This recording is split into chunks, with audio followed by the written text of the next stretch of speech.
and I'd be grateful if you could turn your cameras and mics off just during the introductory section. My name is Gemma Casey and I'm NatWest Cymru's Ecosystem Manager for Wales. So why greener tomorrows and why now? Well, as you'll all know, COP26 is well underway and it is, of course, high in the news headlines. And during this period, NatWest Cymru and the University of South Wales really wanted to support you, our SME community in Wales, with what the climate challenge means for you. A couple of weeks ago, NatWest released some research called a Springboard to Sustainable Recovery, which shows that SMEs have two distinct opportunities to create value from delivering climate action. The first being driving business value by reducing their own emissions, and the second, unlocking growth through wider climate action. But we also know that many SMEs really don't know where to start. First of all, when measuring their own carbon emissions and climate impact, and then they also don't know what the first steps should be on their journey to climate action. So as the UK's biggest business bank, NatWest is committing to supporting our communities, so not just our own customers, but our whole communities, by bringing them relevant expertise and advice, for example, this event today. So before we get underway with the session, I just wanted to make you aware of a couple of things, some free resources that NatWest offers that you can take advantage of after today's event. So first of all, we have our NatWest Business Builder. This is an on-demand free virtual business support program, which is designed to support people whether they've got the seed of a business idea right up to existing businesses that want to grow or pivot.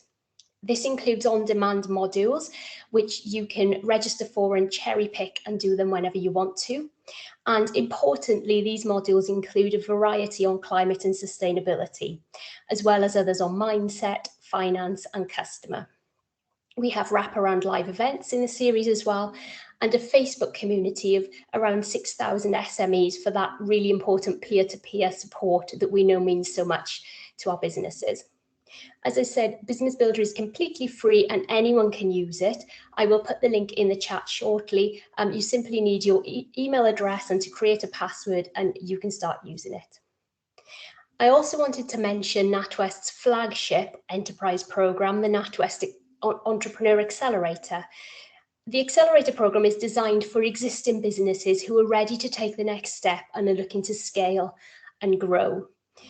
It's completely fully funded. It's a 6-month program of support and it's open to anyone, so you don't have to bank with NatWest to take part. It involves one-to-one business coaching, a really strong community of businesses from around Wales, access to the bank's networks and access to thought leadership as well. We're currently open for applications for the next cohort, which will start in January. And what I call the core accelerator has 4 strands. So we have a strand for high growth businesses, one for businesses who work specifically on climate and sustainability issues, one for fintechs and one for purpose-led businesses. But excitingly, we are also launching a brand new accelerator, which is exclusive to Wales. And this is our Wales Food and Drink Accelerator, which is aimed at our amazing food and drink producers across the nation. It is a competitive process. The application is online and interviews are taking place at the moment. So again, if anyone is interested, I will pop the link in the chat. I'll also pop my email address in there. So if anyone has got any more questions or wants to follow up, please do get in touch afterwards. Well, without further ado, I'd really like to hand over to our presenters for today from Cynnal Cymru, Sustain Wales. We have Rodri Thomas, who's the Principal Consultant, and Carolina Rusinska, Sustainability Advisor. Hello, everybody. I'm going to share screen now.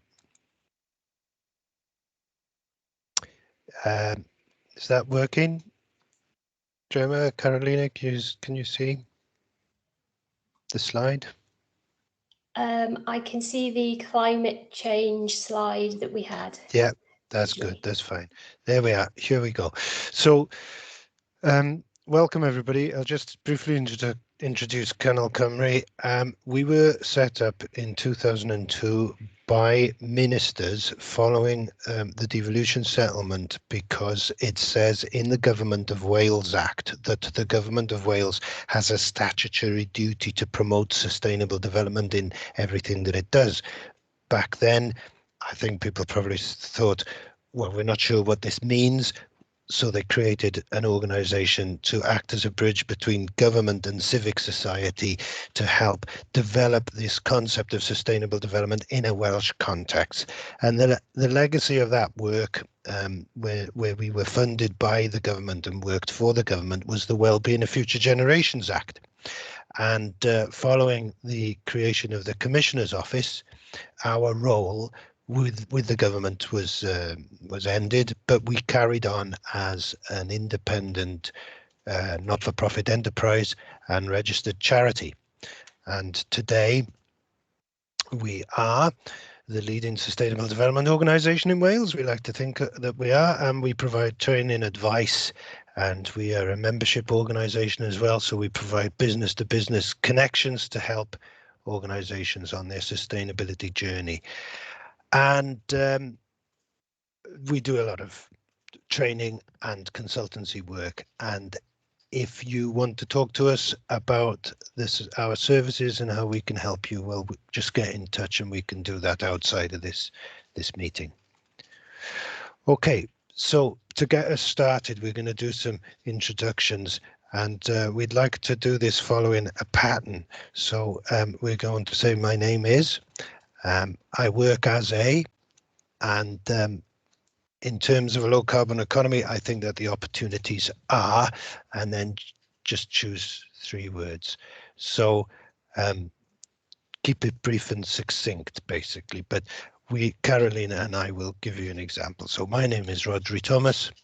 I work as a sustainability consultant for a charity. I think that the low carbon opportunities are new skills, new jobs, and new business models. Okay, so Carolina, would you like to go next? And if I stop sharing, perhaps we'll see everybody's face as they speak. So. Okay, hello, my name is Carolina. I work as a sustainability advisor at Cynnal Cymru, and in terms of low carbon economy, I think the opportunities are in a new market, just society, and a cleaner air.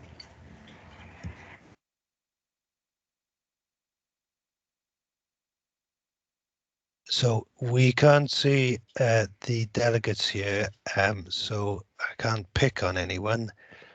If Katrina could change the setup, then we can. Let's go with Hazel, because I can see Hazel. I thought I'd be brave and show everybody my face. My name is Hazel. I'm business development manager for an EU-funded program called Centre for Photonics Expertise. And in terms of low carbon economy, I think improving manufacturing efficiency is a good way to go. Okay, thanks. Thank you. Brian Miller. Yeah, there we go. Hi, yes. I don't know if you can, I just plugged my camera in. Hey, my name's Brian Miller. I'm a technical manager of a small Welsh family-run exporter of milking machine parts around the world. I think the opportunities are business efficiency, equality, which we are very much in need of, and I think the circular economy elements, particularly in the Welsh context, that can be very important. Okay, that's great. So, Eleanor? Hi, my name's Eleanor Conti, and I'm a fashion designer.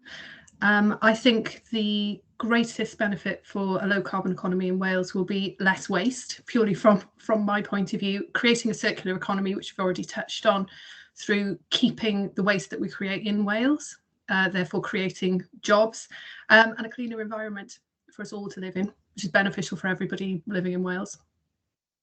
Great, thanks. Etienne? Hello, my name is Etienne Dromlar. I'm from New Caledonia. So I am a native French speaker, sorry for my English. I work as a CEO of a new company called Trefo, reducing food waste by bringing new food and taking back the food from restaurants. So here I'm also, because I'm a student, at a Newid program. So I'm trying to attend a lot of workshops to know more about sustainability and to practice my English. Good. Matthew.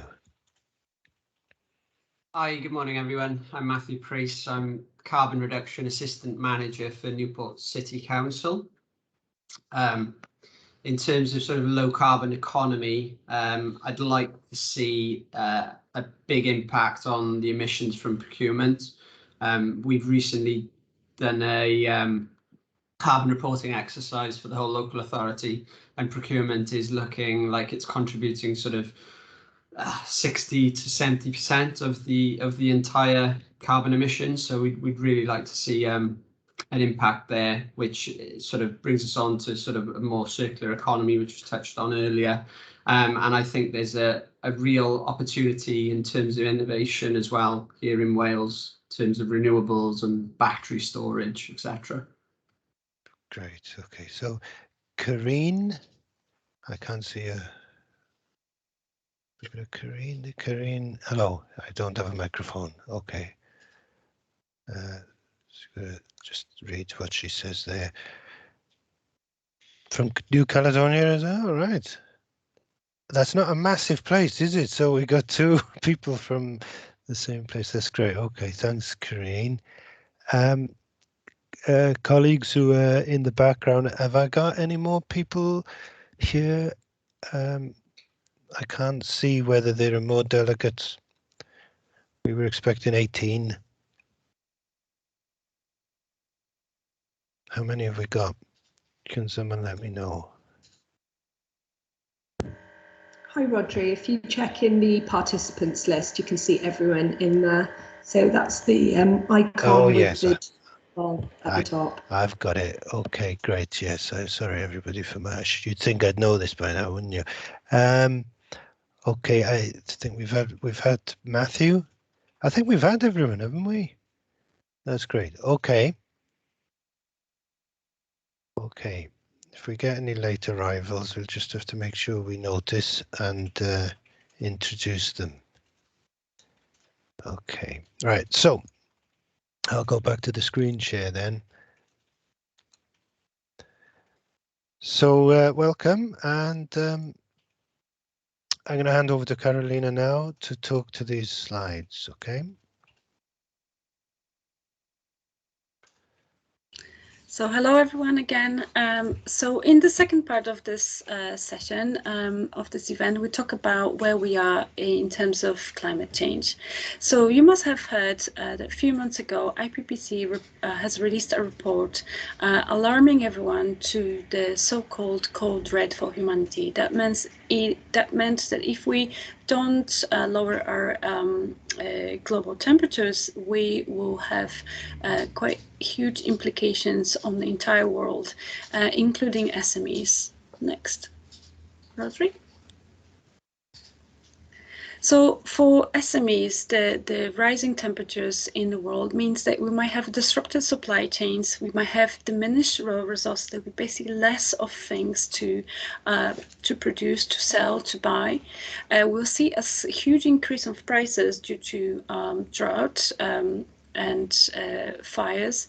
We'll definitely see a shortage of workforce or more unhealthy workforce. There will be events, and there are already events in a place like Australia which cannot be insured. We'll see smaller and diminishing markets, and many of our assets will become stranded because nobody would like to sell them, and there will be no nobody would sell them and buy them. And there will be an increased threat to physical assets due to floods and fires, and of course an increased threat to health and our lives.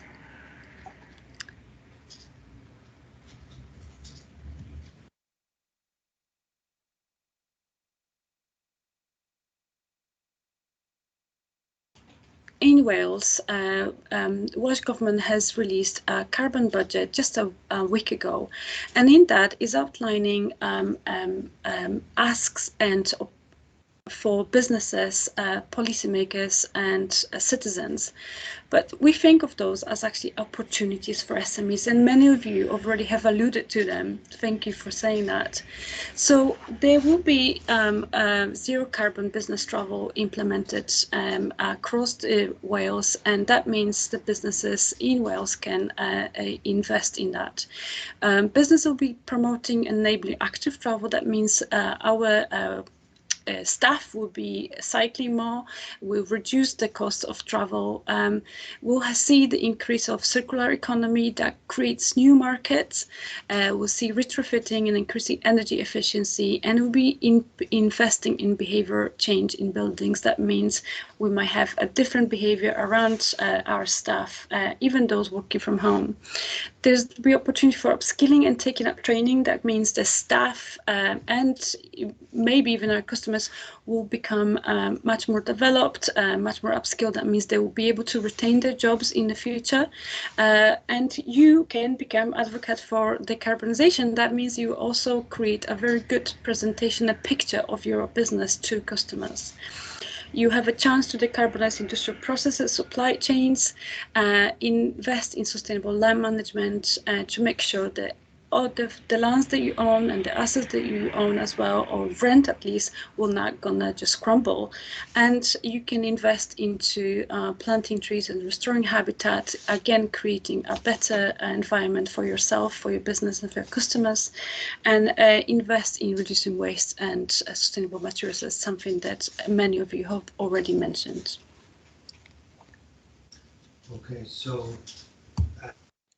Okay, so you are aware that as we sit here today, there is in Glasgow the COP26 negotiations going ahead. This is obviously at a global scale and an international scale, but the implications for SMEs in Wales is that we expect new legislation to come from this process, and that will affect small businesses right here in Wales.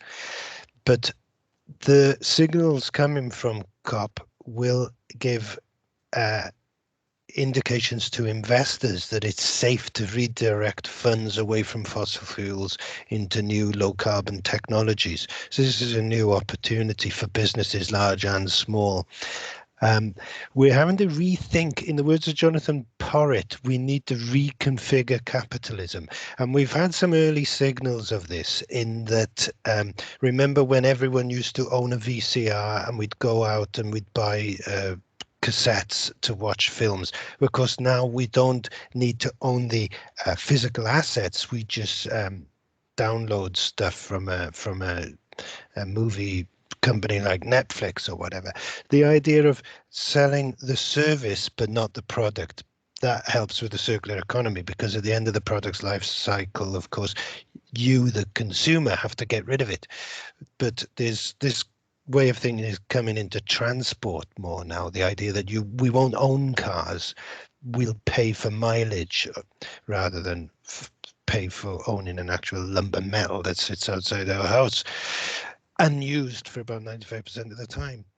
And consumers are obviously hearing the same news as business people, and they are as concerned as business people, and they will be looking for businesses that help alleviate their concerns. And you know, this is already happening. But there's also an opportunity if we are going to reconfigure capitalism, if this is in fact a new industrial revolution, that it's something that has not been seen really since the steam age and the start of the steam age, then this huge opportunity for business to business collaboration, which is one of the outcomes we hope might come from events like this. So I'll just let you read that.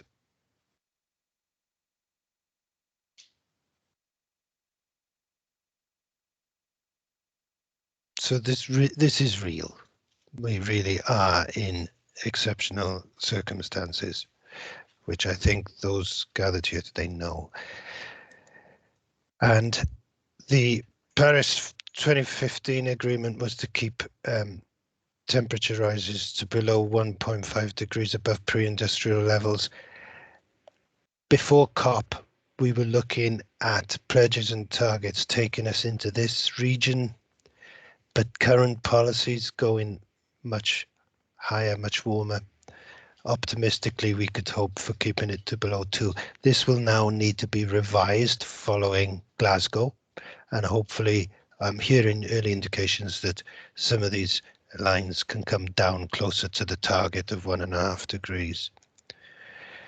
And just to bring it back home, you know, this is what climate change feels like in Wales, extreme weather events right here on our doorstep. Okay, so let's get into the more enjoyable process of actually seeing what we can do about this and the opportunities that we can draw upon. So we're now going to do a group exercise, and Caroline is going to explain it to you.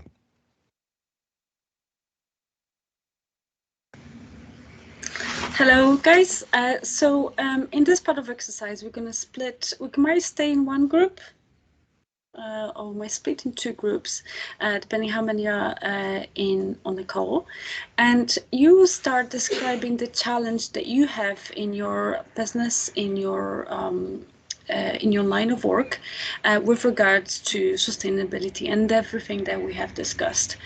And we, the facilitators, will be taking notes and will be reframing your challenges as into questions. We'll start by saying, how might we do something? How might we move forward? So if one of you, for example, says, how, I have no idea how to start with the carbonization of my offices, we will frame this into a question that goes like this: how might we start looking into the carbonization of offices? And we'll reconvene after this part. It's going to take us 20 minutes in this first part of the exercise. We reconvene, I will get us ready for the next part, in which we'll be addressing the questions that you had. So by the end of today, you come up with a set of solutions that we're all going to brainstorm together. That means there's going to be peer-to-peer learning, peer-to-peer support, and at the end of the entire event, we're going to send you the slides, we're going to send you the solutions, and with links and a piece of advice that you can come take this away and do something about your the challenge that you've just described. So are you all ready? Do you need some break? I think we can go on, and I also think we can keep this as one group. Okay. Yeah. That's fine. Okay, so we're going to share the Jamboard, but we're not going to need a breakout group. That's fine. We don't have to share the Jamboard. I think we can just carry on talking, and as long as we can see everyone, that would be fantastic. Okay, so I'll stop sharing then we can see everyone. Okay, I'm talking as I think here. Okay, so just to help my tired old brain. All right, great. I got 2 screens, and now I can see the meeting, but I can also see the Jamboard as well. That's great. Okay, Carolina, I'll manage the discussion, and I'll try to contribute to the Jamboard as well. But if you want to tap away on the Jamboard, that'll be superb. Okay, so I'm going to go from the person in the top left-hand corner of my screen, which is Matthew. So Matthew, are there any issues that you face that you are looking for a solution for? Can you succinctly explain if there are? And if you just want to listen, I'll move on to someone else. If you want a moment or 2 to think, I'll open it out just in case. But I'll just ask you again, but you can say no if you want. Yeah, no, sure. I mean, I'm probably sort of acting more like you guys, I suppose, on this call, because I'm not an SME. I'm talking on behalf of a local authority here. But I mean, one of the challenges we are facing, and I'm sure the businesses will, if you have multiple properties, is the rollout of renewables. So that's solar panels predominantly. But the issue is that the grid infrastructure, the local grid infrastructure can't cope with what we want to do quickly enough. We have to wait, say, maybe 5-6 years for that infrastructure to be upgraded to a point where we can actually facilitate the solar panels we need to, which is obviously something we all know that we need to do to decarbonise our buildings. Okay, that's a good one to start with. I'll open it out then. So if any of the business people here, is there something that you're wrestling with that you're looking for an answer for in terms of decarbonisation or zero waste, because they all link together? I suppose from the textiles point of view that I'm looking at, I'm a very, very, very small scale business currently, but I'm hoping to do a master's next year in innovation, staying in Wales to be able to do it, looking at the level of textile waste we have, and the fact that we ship our textile waste to other countries for them to deal with it, which adds already adding on to kind of the decarbonisation thing of the fact that we are then moving textiles again.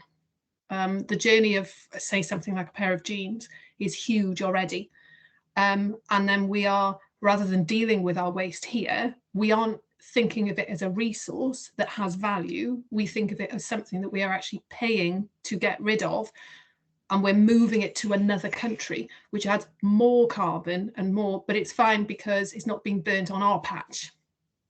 So we're fine, you know, we hit our carbon targets and everything else because we just shifted to another country to deal with that.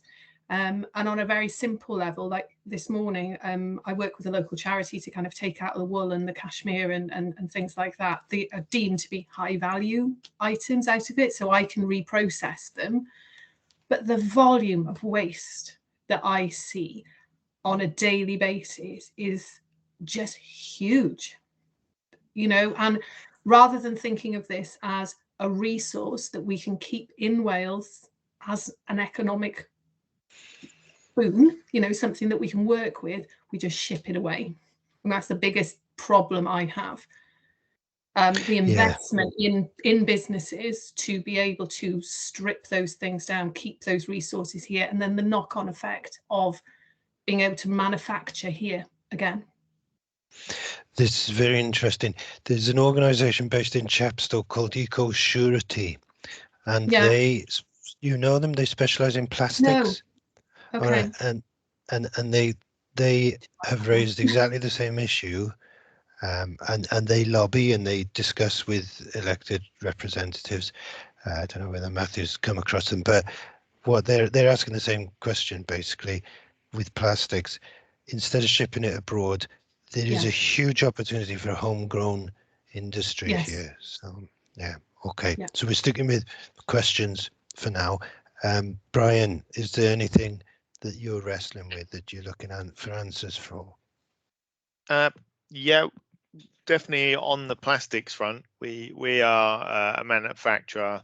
We subcontract the like the molding and the first pass manufacturing really, and here we just do the assembly on site.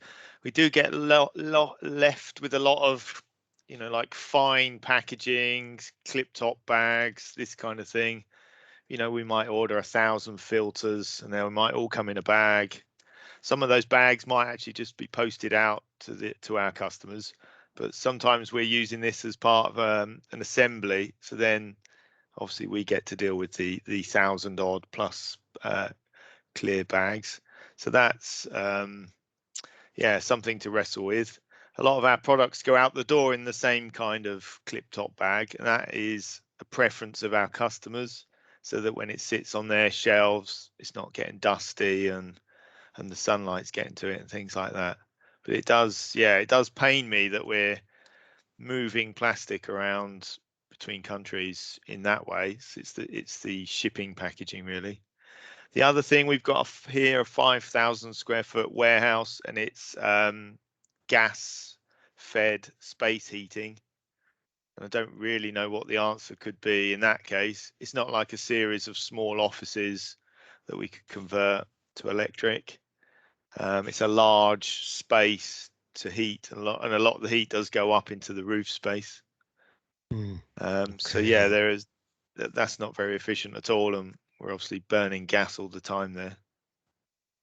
Yeah, so I'll just repeat that, just because it's an interesting one. How do you heat large industrial commercial spaces without using gas? Okay, great, thanks. Hazel, is there anything you'd like to find an answer to? Oh yeah. So I actually work with a lot of SMEs in Wales. I'm from the University of South Wales, so the programme we work on is sort of funded to support businesses. So we provide sort of university industry collaboration in developing new innovations, new products. And one of those other things is actually improving manufacturing processes as well. So we work with a number of companies where they would be developing a product but have quite a low yield. So they'd be chucking those things away. If it doesn't meet the quality control, the quality assessment, then they have to throw that away, which is a real shame. So we work with a number of companies then to try and look at their processes and improve them, and try and get those yields up and reduce that waste. So I think the conversations we're having today is really interesting for me. What support can universities, and through collaboration, how can we support companies to do things like improve efficiency, or when Elena was talking about the waste in textiles, is there a way that material can be used in insulating materials instead, and encapsulated in that, or encapsulated in plastic? So there's a company in Swansea called Smile Plastics, and they use a lot of recycled plastics to make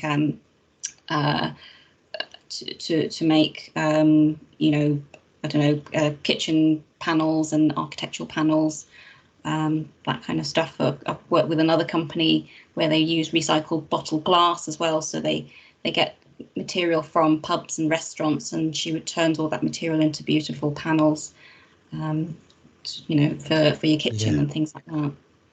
I know both of these organizations. Yeah. So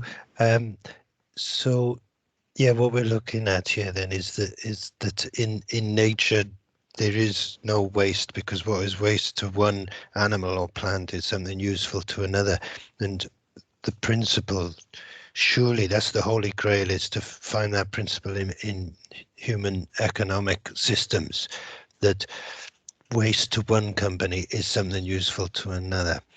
Okay, Etienne, is there something you're looking for an answer to?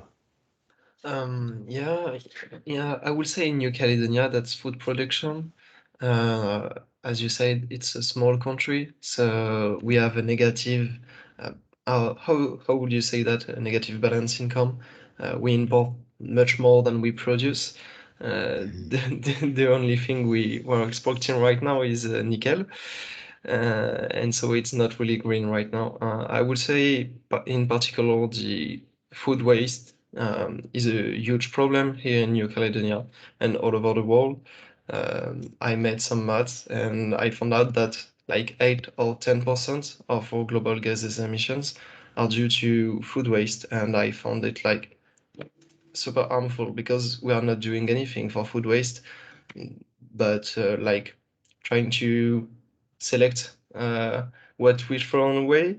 And I think that we have a lot of opportunities in this field. That could be like upcycling with restaurants, or only to like try to feed animals to make fossil fuels, and to go away of fossil fuels by using like this kind of energy we throw away at the moment. So yeah, I don't know if it's very, very clear in English. Well, if I reflect back to you, see if you are satisfied with this, you recognise that food waste is a massive contributor to global greenhouse gas emissions, and exactly. You're looking for a way to minimise the food waste in your island, but it's a general thing for any jurisdiction, really. How do you minimise food waste? Yeah, or find, either minimize it or find a use for it. That was the other thing you talked about, wasn't it? Yeah. Yeah, okay, great. I remember seeing a statistic that the amount of food the world wastes is equivalent to a landmass the size of China being planted with food. Yeah.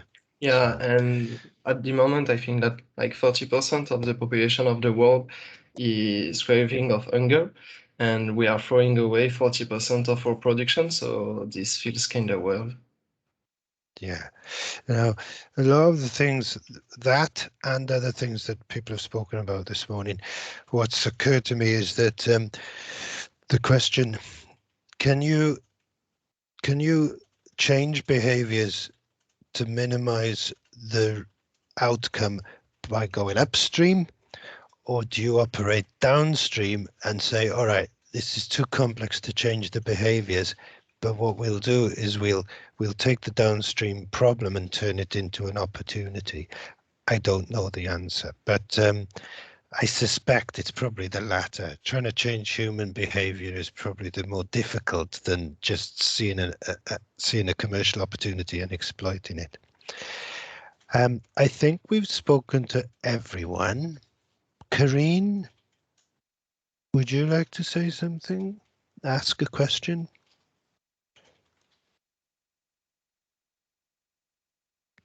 No? Yes? Oh yeah, of course you don't have a mic, do you? Let me switch my chat on. I can see what you're saying. Okay. Coffee grounds. Now, coffee grounds do have a second life, actually. We've had people at our events. We did an event just on coffee 3 years ago now, 3 or 4 years ago. And we had people there who take coffee grounds and turn them into furniture, objects. Obviously, they're binding them with some kind of low carbon organic resin. We could dig out those contacts for you and try and put you in touch with those people. So Brian and Hazel are both typing. Yeah, okay, right.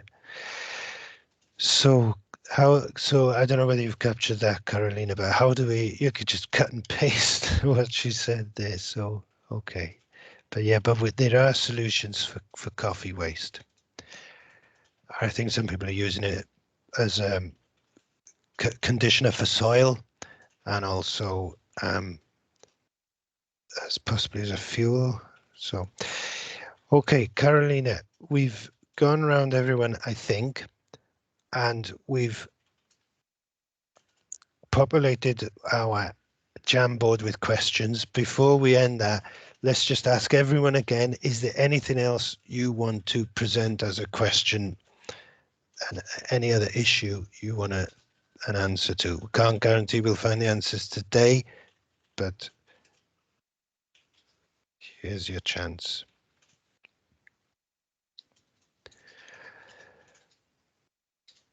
Okay, right, so we'll move on now to the next part of the exercise. Carolina.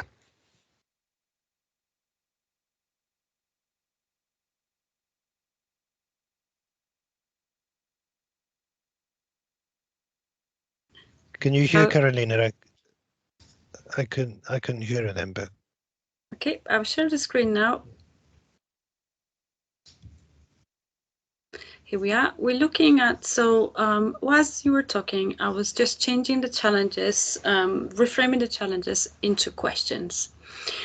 So many, and then I've grouped them into areas. So we've got here energy, heating, dealing with linking up to renewables, but a lot of our conversation was to do with reducing waste.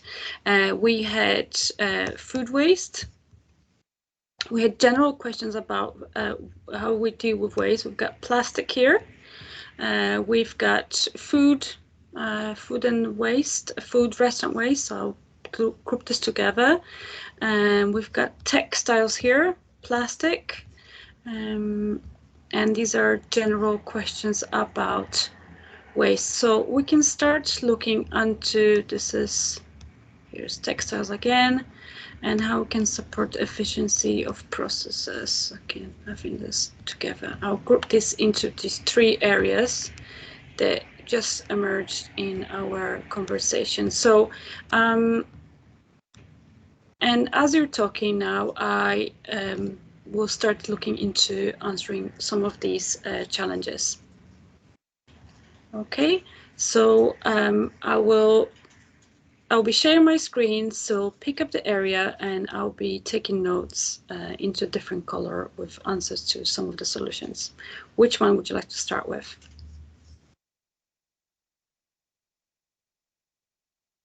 Yes, an open question to everyone, really. We've got plastic, textile, we've got food waste, increasing efficiency as a whole, and here we've got energy. Maybe if I just put in here like that. I'm just thinking we give. Sorry to cut people. Oh, go on, Brian. Yeah. Sorry. Just to come in here. Having sort of listened to some of the problems and some of the potential solutions that you mentioned already, it almost seems like there needs to be a means or portal or something so that these different organizations and SMEs can actually sort of be linked together in that first instance, because there might be solutions out there already.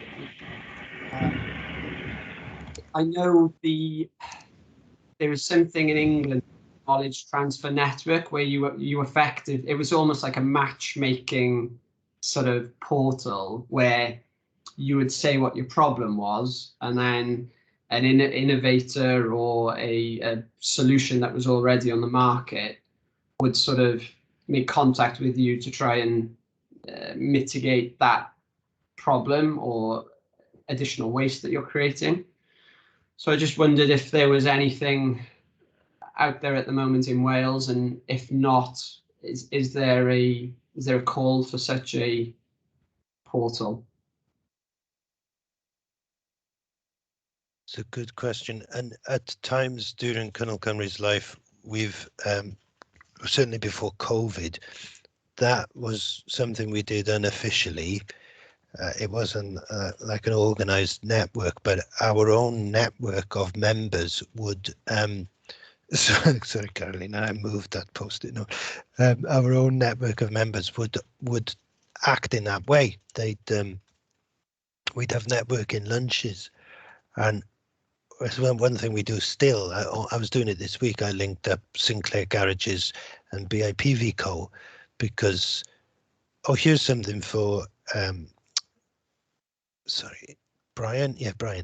Here's something for Brian. Sinclair Garages obviously have big metal sheds, and they face similar problems to you.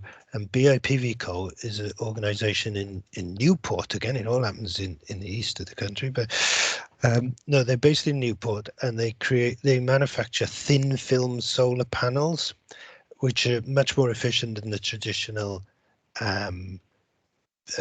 chunky panels, and they can be the roof, basically. So there's demonstrator buildings in Swansea University where the roof is one just massive solar panel, effectively. And if it's a curved roof, that's fine because it's thin film, so it'll curve to match the shape of the roof. And then I suppose what you're saying then is with that electricity, that could contribute in some way to maybe a ground source heat pump or an air source heat pump to play a role in heating the building. So anyway, I don't know whether Gemma knows or whether Gemma is thinking of NatWest's network of organisations and whether that could be used in a similar way. So I've just popped a link in the chat to the NatWest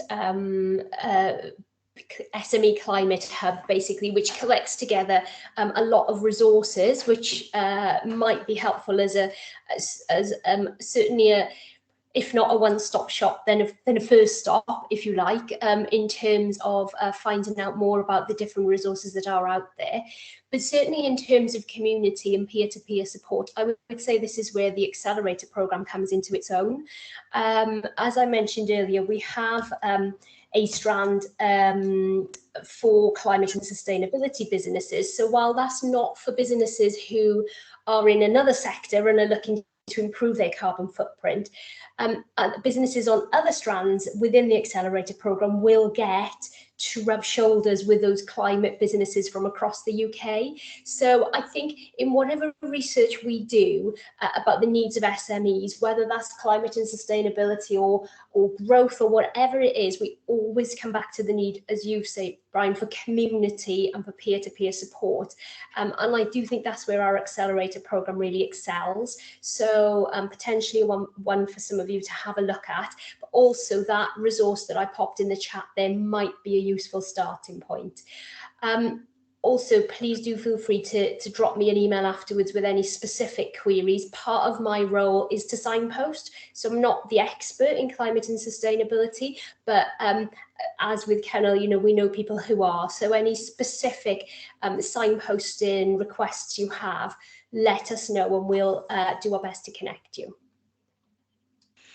I'm also thinking of an organisation we've been working with called Cluster, which is an initiative from a university, and that's sector specific. So there may be sector specific networks or the opportunity to create them. Cluster is all about the creative media and the screen industry, and they've been bringing people together, sharing solutions on how do you make TV programs zero carbon, that kind of thing. Okay, so yeah, sorry, can I just jump in there? So yeah, CPE, yes, of course. Centre for Photonics Expertise, yeah, we're very similar in a way to Cluster in that we are funded to support businesses in, you know, so we support sort of the engineering sector, if you like, but there's also Astute, also do advanced manufacturing. There's lots of them at CMET support, like I don't know, app development or data related things as well. So there are quite a lot of programs out there. There's one for the marine sector. There's one for food as well. In Aberystwyth, there's a lot of activity going on there. So I think for businesses, then it can be a bit of a minefield because there are so many. Then you don't really know where to look as well. But I think perhaps if people like Gemma and people at Canol can sort of signpost, and I can help as well because I've got connections across the network. So I think that's what I want to say. Thank you.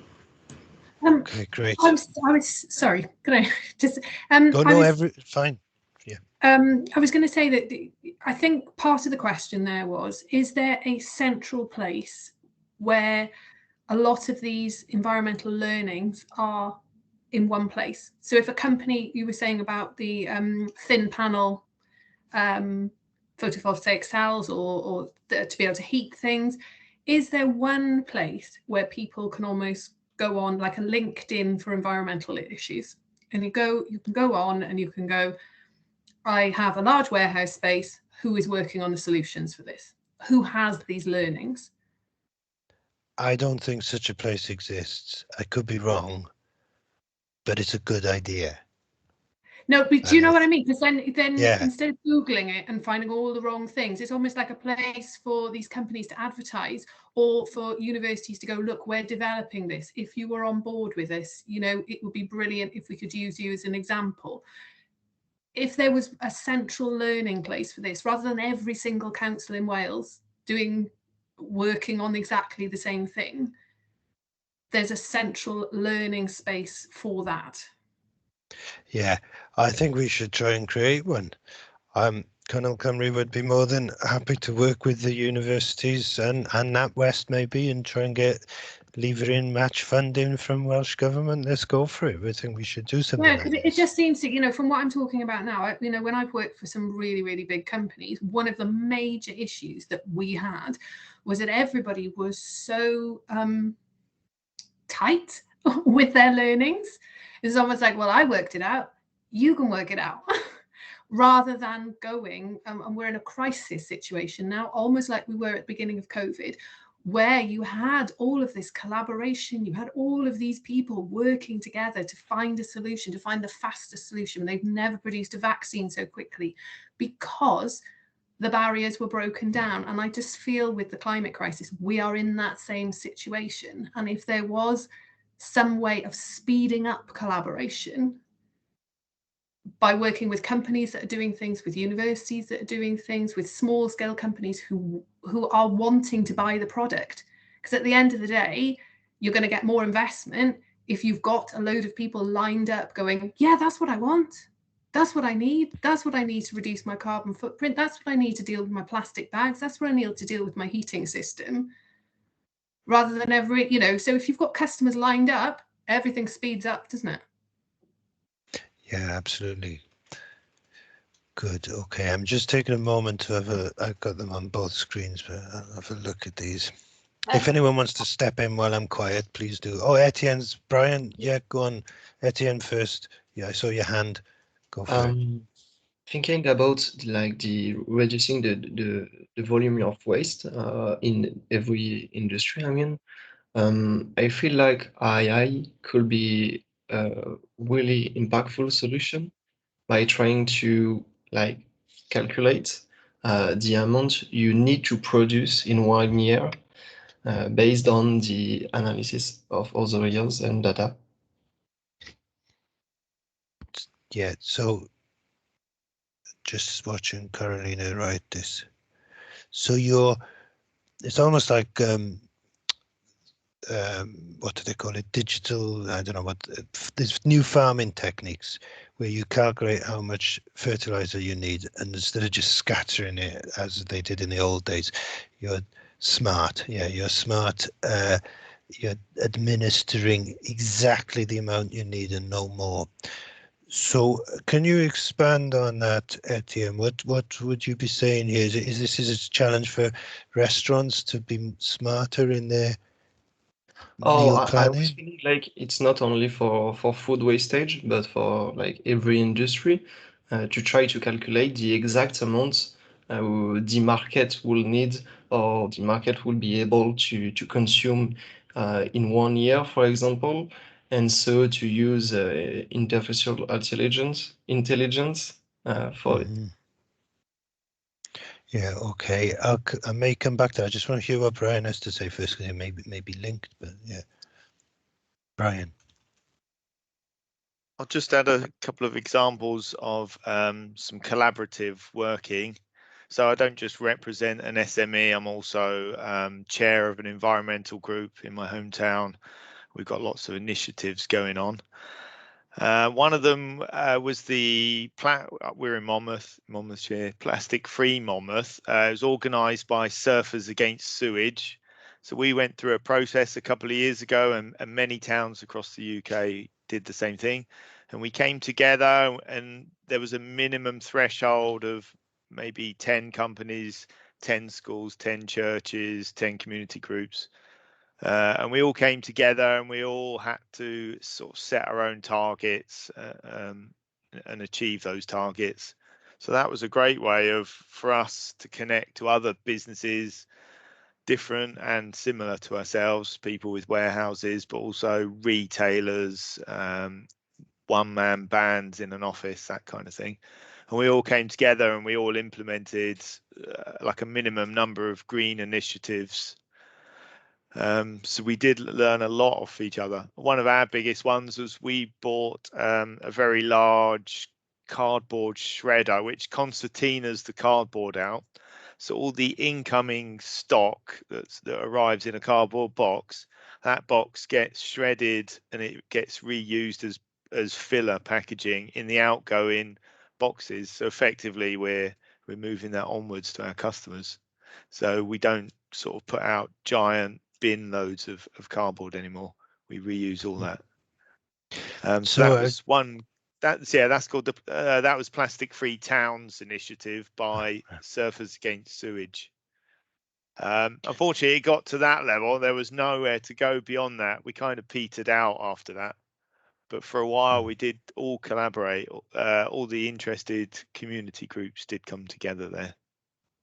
I can see how that would work. I can see the attraction and value of that, because you are focusing on it would work well for market towns. That's a good thing to replicate in other towns in Wales. If I go back to what Etienne was saying, that's sort of what the Toyota and the car industry did, didn't they? It's the Kaizen, lean, just in time, that kind of thing, that you try to calculate your output to minutely and therefore avoid waste. So there is a whole ecology of theory and practice on that. It's massive. If anyone knows more about that, please come in and make me sound less ignorant. But yeah, does anyone know this? Yeah, I mean, it's maybe slightly different, but there's one town in Italy that deal with textile waste where I think they deal with 70 tons of textile waste a day. They bring it in, they sort it. So one place brings it in. Another factory next door will then sort it by colour and type of fabric that they're dealing with. Another one will shred it up. And I think there's about 12 factories involved in this process. But it gets to the point where they actually manufacture in that town as well. So they have designers on board. They have, because they sort it by colour, they don't re-dye as much as a normal textiles industry would do. And there's lots of stuff about whether you do chemical reprocessing or whatever. And it comes all the way to the end product where it kind of goes out of the town as remade clothes. And it's really interesting that it's kind of this closed circle of recycling that happens in one town. No, that's great, because we've linked two ideas together here. So we've linked the waste idea to the place idea, and maybe something for Brian to take back into the council is, you know, what role could a council play at a city level to do something like this? That's great. Okay. How are we doing for time, by the way? We're okay, aren't we? Yeah. So, is there any topic here we haven't really delved into? This, the grid thing. Seriously, Brian, Matthew and Newport, not Brian. Yeah, do you understand what I was going on about there, Matthew? Could Newport City Council enable this kind of place-based approach to business ecosystems of mutual support, such as evolved in the Italian town and in Monmouthshire briefly? But the other thing that Matthew brought up, this business of the grid, I think that's beyond us, isn't it? That does involve the big companies like Scottish Southern Energy and Swaylec getting the grid ready for all these point sources of electricity generation. Is there more you can say about that? I mean, is it a challenge for an SME? Say, Brian did put solar panels on his roof and now his building becomes a mini power station. Can you tell us more about that, Matthew, and the challenges there? Yeah, sure. So that's exactly the issue at the moment with the current grid infrastructure, is it won't be able to cope with too much power going back into it at any one point. So, for example, if Brian has a large roof and the majority of the time that's actually going to be putting power back into the grid, if you multiply that across a number of sites, number of industrial units trying to do the same, it could cause big issues within the it's the Western Power Distribution Network that's mainly affected, and the sort of the costs for upgrading substations, the infrastructure is pretty hefty, and something that's had to be sort of forecast into their own business plans. So I suppose it's to make people aware that this is a problem that we're facing at the moment, and something that you might also face if you're looking to put in a grid application for a sizable solar panel array on your roof. It would be much better to try and use batteries in a way that less of that power is going back to the grid, or even if you have other businesses in the area that could take the power directly, you could effectively sell some of the power back to those businesses, which might make a stronger case for it from a business case perspective as well. Yeah, interesting. You can imagine trading estates where businesses are all clustered together working on that. Yeah, and I suppose on that point, local authorities will largely be taking the lead in pulling together a regional energy mapping exercise for the areas. Newport City Council is just sort of in the process of developing that with Arup, the consultants, and that's working on the pre-existing relationships with businesses and industry within the city already. Obviously, the council have got those close relationships already. They're having those monthly meetings, so it's just about pulling together all the necessary data to map out that energy system for the future, effectively for the city. So that's effectively pulling together the right people, clusters of industrialization in one part of the city, and I suppose it's just, you know, maybe some of the businesses here could contact their own local authority if you're not involved in those sort of groups already, to understand what the opportunities are from their perspective. Okay, thanks. So, is there any other topic here now that we haven't really given our full attention to? The circular economy thing came up a couple of times. Yeah.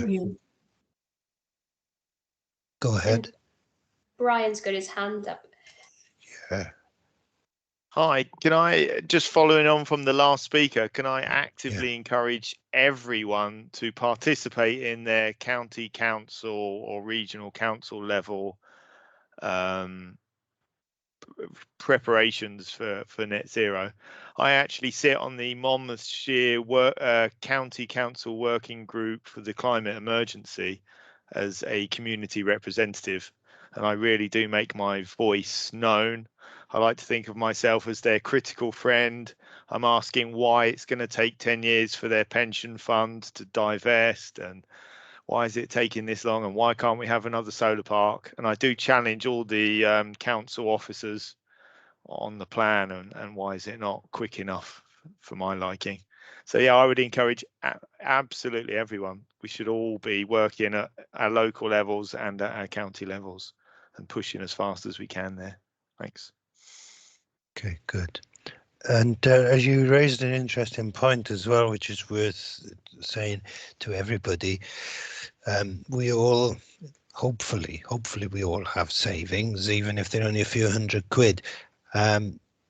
Those savings, you can make them work for yourself and the planet. I'm a big advocate of this, and our company pension is with Nest, and Nest have divested their investments from fossil fuels.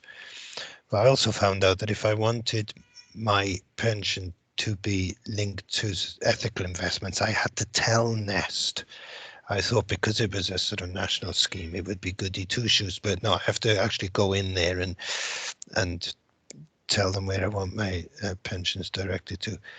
So Brian's put a link up there for you. And but Community Energy Wales, if you do own a small unit, and if you are interested, notwithstanding what the challenges Matthew has identified, but if you are interested in renewables for your business, talk to Community Energy Wales, because they've got experts there, people who've been wrestling with these problems for years now, and who are installing solar panels on community buildings, erecting wind turbines, and having to deal with the problem that Matthew was talking about, finding business partners to take the load and to effectively buy the electricity. But also, as individuals or as businesses, what they're always looking for is shareholders for new community schemes. And the two schemes that I've invested in, there's a 4% return, as long as the wind blows and the sun shines, that is. But you won't get that in a bank, and you're helping communities as well. So, okay, Gemma said to us, there's no need to go on longer than the allotted time if we feel that everyone has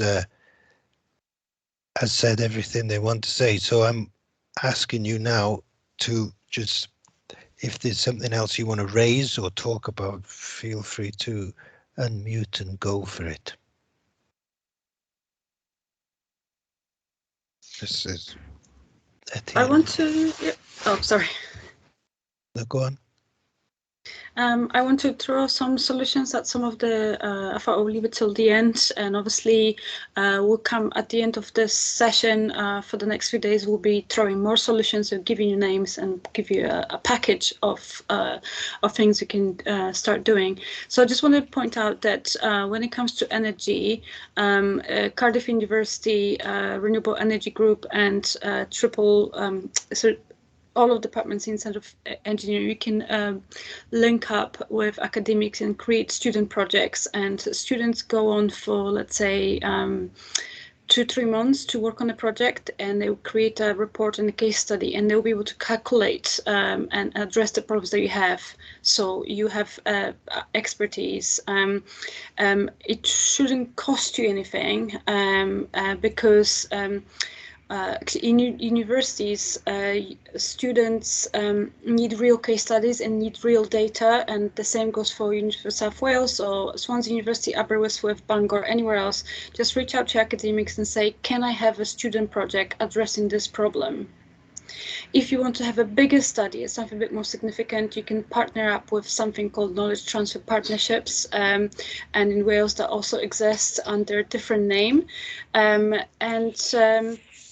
you put some money into a project, and over 3 years, a student, so-called KTP associate, designs solutions for you, and depends how far you want to go. And you have expertise from university at all times.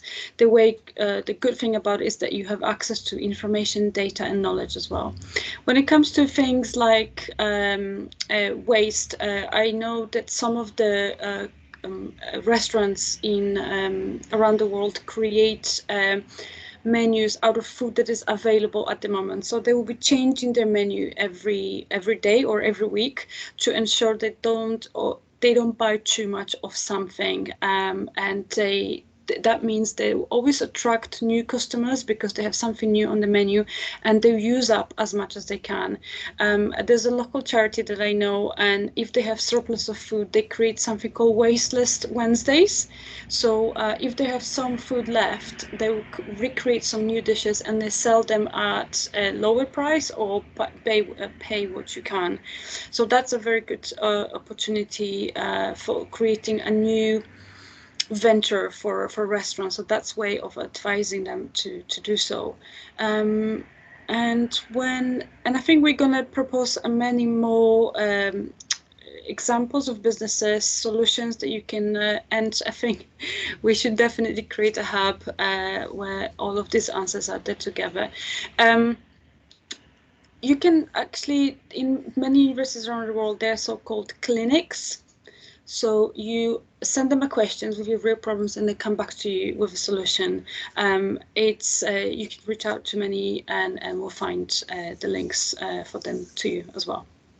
And as for the plastic bags, that brings me to a point. There's a little company called Click, and they're selling upselling or upscaling computers, and they're passing on to businesses. And the problem they had, it was for packaging, so everything was single plastic, and they wanted to avoid that because they see themselves as a sustainable business. And they posted question on LinkedIn, and there was hundreds of companies sending them lots of different answers and solutions. So LinkedIn is also a good way of reaching out to others with a problem. And honestly, so many examples of businesses and ideas, and everybody wanted to help them. So you can do the same thing, just use the power of business to business solutions. So that's one way of doing. Be brave, ask those questions, and you'll be surprised how many people can help you. Great, okay. Anyone else want to raise a point, ask a question, say how they're feeling?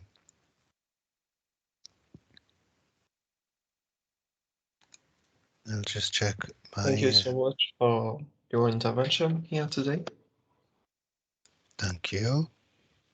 Really appreciate it. Oh, good.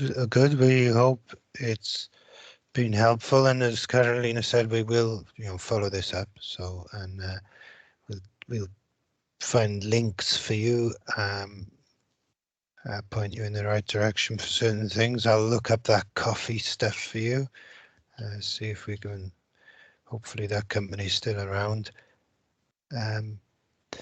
Yeah, good. So, Carolina, Gemma, does this feel like a natural end to the session?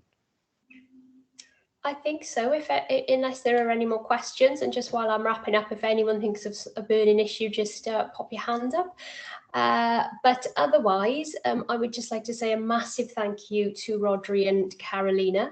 I believe the slides and the sticky notes will be available. And I think there'll be a short follow-up questionnaire. Is that right, Carolina? Just to gauge how useful people have found this. We'd be really grateful if you would take a couple of moments to fill that in for us, because as you can imagine, it's the way we can make sure that the events we're delivering are suitable for you. You're the reason we do these. So thank you so much for joining.